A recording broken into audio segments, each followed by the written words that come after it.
हम लोग पिछले वीडियोस में डिस्कस कर चुके हैं कि कैसे गुप्ता जब डिक्लाइन करते हैं तो उसके बाद से उसके उनके जो फ्यूडल्स रहते हैं वो इंडिपेंडेंट होकर के रूल करना शुरू करते हैं। उसमें से पुष्यभूति डायनेस्टी, मोखारी डायनेस्टी, ऐसे ही मैत्रक डायनेस्टी, गौ डायनेस्टी, हल थोड़ा सा यहाँ पे गुप्ता बचते हैं।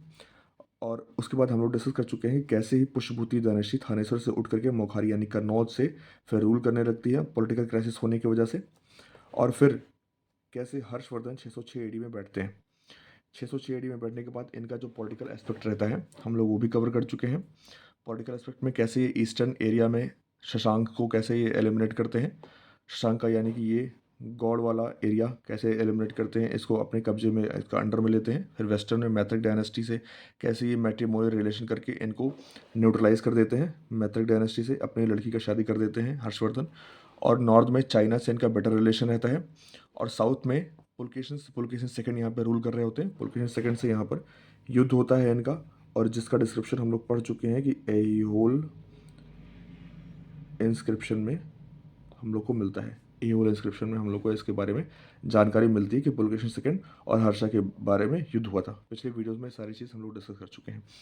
इस वीडियो में हम लोग हर्षवर्धन के लिटरेचर के बारे में यानी कि साहित्य के बारे में डिस्कस करेंगे। तो यहाँ पर हम लोग देखने को मिलेगा कि हर्षवर्धन खुद लिटरेचर को बहुत पसंद करता था और उन्होंने खुद 3 किताबें लिखी हैं, जिसमें से नागनंदा है, रत्नावली और प्रियदर्शिका। हालांकि कुछ लोग बोलते हैं कि कुछ इनके जो इनका एक पोएट था उन्होंने ये सारी किताबें लिखी हैं, बट हम लोग को एग्ज़ाम पॉइंट ऑफ व्यू से ये पता होना चाहिए कि हर्षवर्धन का लिटरेरी है कि नगनंदा, रत्नावली और प्रियदर्शिका हर्षवर्धन ने लिखा हुआ है। सेकंड, इनके जो राजकवि रहते हैं उनका नाम रहता है बाण भट्ट। ये काफ़ी इंपॉर्टेंट है, बाण भट्ट इनका नाम रहता है। और बाण भट्ट ने लिखा रहता है हर्षचरित लिखते हैं, हर्षचरित्र यानी कि हर्ष के बारे में। लेकिन हर्षचरित को हम लोग अलग से भी डिस्कस कर सकते हैं। हर्षचरित काफ़ी इंपॉर्टेंट और काफ़ी मज़ेदार किताब है, जिसमें हर्षचरित में सबसे पहले बाण भट्ट अपने बारे में लिखते हैं, उसके बाद से फिर हर्ष के बारे में लिखते हैं। ऐसा नहीं कि ये केवल हर्ष के बारे में किताब है ये। इसी में बहुत सारी चीज़ें मिलती हैं, जैसे कि रहट क्वेश्चन में पूछ चुका है यूपीएससी कि रहट क्या है। वो सिंचाई यंत्र रहता है जिसके हम लोग इरिगेशन के लिए यूज़ करते थे, रहट। ऐसी बहुत सारी चीज़ें हर्ष को हम लोग अलग से भी डिस्कस कर लेंगे, हर्षचरित के बारे में। दूसरी किताब लिखते हैं कादम्बरी सौरभव। कादम्बरी सौरभव यानी कि ऐसे शॉर्ट में भी याद कर सकते हैं, कादम्बरी भी केवल याद रख सकते हैं हम लोग कि बाण भट्ट ने कादम्बरी भी लिखी थी। फिर तीसरी किताब उन्होंने लिखी थी चंडी शतक। बाण भट्ट ने 3 किताबें लिखी, हर्षचरित, कादम्बरी और चंडी शतक।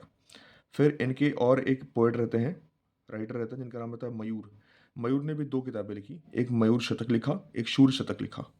इसमें से शूर शतक इंपॉर्टेंट है। मयूर ने 2 किताबें, मयूर शतक और शूर शतक। फिर इसी टाइम पीरियड पे हुएंग आते हैं। हुएंग सबसे इंपॉर्टेंट इसमें राइटर रहते हैं, फॉरेन राइटर रहते हैं जिन्होंने किताब लिखी। इनके टाइम पीरियड पे नहीं लिखी, यहाँ से लौटने के बाद से लिखी। सी यू की नाम से इनकी किताब है।